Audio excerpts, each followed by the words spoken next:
Mga kaibigan, magandang hapon. Nandito ako sa aking babuyan. Ang oras po natin ngayon ay 1:30 ng hapon. At habang ako papahinga mga kaibigan, naisipan kong magluto ng saba. Ayan, nagluto po ako ng saging na saba. Ito po siya mga kaibigan.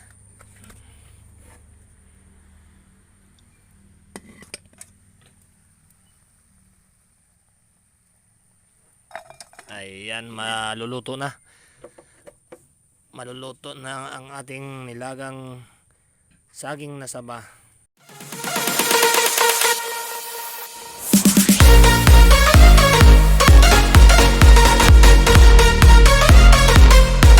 Ayan nga mga kaibigan, habang nagpapahinga ako, naisipan kong magluto ng saging na saba.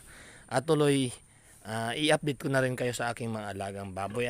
Ayan sila mga kaibigan, yung ating inahin at yung barako natin. At dito pupuntahan natin yung natin mga kaibigan, yung ating mga biik. Nabili natin, 12 days na ang nakalipas. Ayan, 12 days na sila mga kaibigan.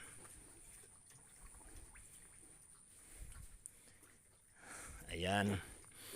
Medyo na sila, malaki na sila. Kasi nung dumating sa akin, talagang ang liliit din nila mga kaibigan. Maliliit sila. Kaya ngayon, ayan sila. Medyo malaki na rin ang binago ng katawan nila. Ayan, 12 days pa lang sila mga kaibigan. Wala nung dinala sa akin dito.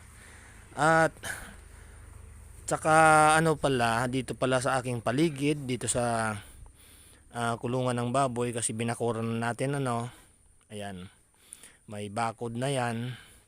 Yung lang, bandang harapan lang, yung doon sa bago ako pumasok ng kulungan ng baboy, bukas pa yun doon kasi hindi ko nga natapos yan dahil naubusan tayo ng kawayan. Wala pang maorderan ng kawayan kasi busy pa ang mga tao. Ayan, habang ako mga kaibigan ay papahinga, nag-iisip ako ng kung ano pwede kong gawin.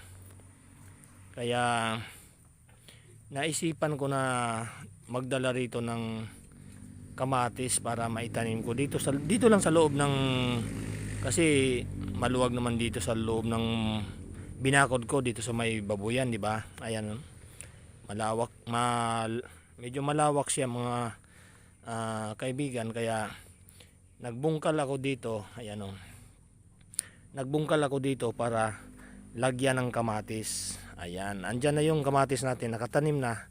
4 na araw na silang naitanim ko. Ayan. Tsaka doon mga kaibigan, may 2 puno pa doon. Bali pa lang dito, 5 puno pa lang itong nadala ko dito. Baka bukas magdala naman ako ng kamatis kasi may mga pa doon. May itatanim ba ako dito. Mas maganda kasi magtanim dito dahil mataba ang lupa. Ayan sila Ito yung tinanim ko diyan, ang niyan, ang liit niyan.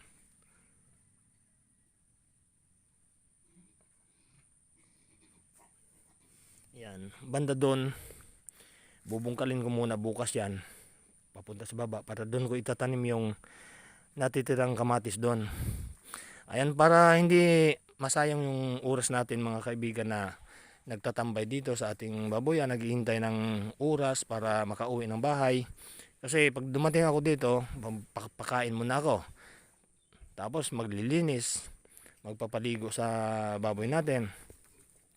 Pagkatapos niyan, wala na akong ginagawa, papahingan lang ako. So, ang naisip ko, para hindi naman masayang oras, sorry. Magdala ako ng kamatis, yun. Nagdala ako ng kamatis para maitanim dito. Tsaka ito, pag na ito, ma-flooring na lang kulang dito mga kaibigan sa ginagawa ko. Yan, pag na-flooringan yan, ililipat na ngayon natin yung ating barako. Yung barako natin ililipat natin dito. para yung inahin lang magsasama doon. Pero ililipat ko rin yung isang inahin. Tig-isa sila, yung barako, tapos isang inahin, tapos yung isang inahin doon sa yan sa kulungan na yan, para tig-isa sila. Hindi natin pwedeng pagsama-samahin yan kasi sabi nga nung ano natin, yung buyer natin na dalawa, buntis na daw yun, no? Buntis na daw si Talia. Yan. Si Talia ang buntis. Ito naman si Marian, hindi pa. Yan. Yun ang sabi ng ano natin, ng buyer. Okay. Sige, mga kaibigan, yun na lang muna ang update natin sa ating mga bake, ano. At saka tutuloy ko pa pala itong ginagawa ko dito. Pag napluringan na yan, pag nabubunga na yan, mga kaibigan, diretso na ang bubong dito, yan sa poste na to. Yan, ididiretso ko na ang bubong dito, tapos maglalagay ako ng mahabang upuan doon, tsaka lagayan ng kalan, para dito na rin ako magluluto, para hindi na ako tatawid-tawid doon sa kapatid ko. Kasi minsan gusto kong pag may ginagawa ko ay tinataman akong pumunta doon sa kanila. Kaya pag magluluto lang ako dito na rin ako kakain, para hindi na ako tatawid-tawid doon sa kanila. Ayan, yan lang po ang buhay ko dito sa probinsya, mga kaibigan. Tahimik, masaya, kasama kong mga baboy. Wala akong kausap dito kundi ang baboy. Ayan. Baboy lang ang kausap ko dito, at yung aking mga alagang kambing. Ay, andun yung isang kambing. Kanina nandito sa upuan kanina. Habang nakaupo ako dito kanina sa upuan, lumalapit sa akin. Yung pala gusto niyang umupo. Kaya pag tayo ko, tumalon ka agad dito. Dito umupo na kagad siya. Malambing yung aking mga alagang kambing, mga kaibigan. Ngayon lang, umalis muna yung maliit. Nandun yung maliit sa malayo. Oh. Ngayon lang, lumayo sa akin. Ayan, luto na yata itong ating saging na saba. Ayan, mga kaibigan, luto na. Ayan, kakain na tayo. Kakain na tayo ng saging na saba. Okay, mga kaibigan, maraming salamat. Yan lang po muna, mga kaibigan, yung update natin sa ating pag-alaga ng babo ay dito sa probinsya. Yan ang buhay-buhay ko dito sa probinsya. Napakatahimik. Wala akong kasama ditong tao. Yan, mga kaibigan, yung paligid, mainit. Mainit pa kasi ang oras natin, mag alas 2 pa lang. Yan. Bundok na yun doon. Walang kabahay-bahay dyan.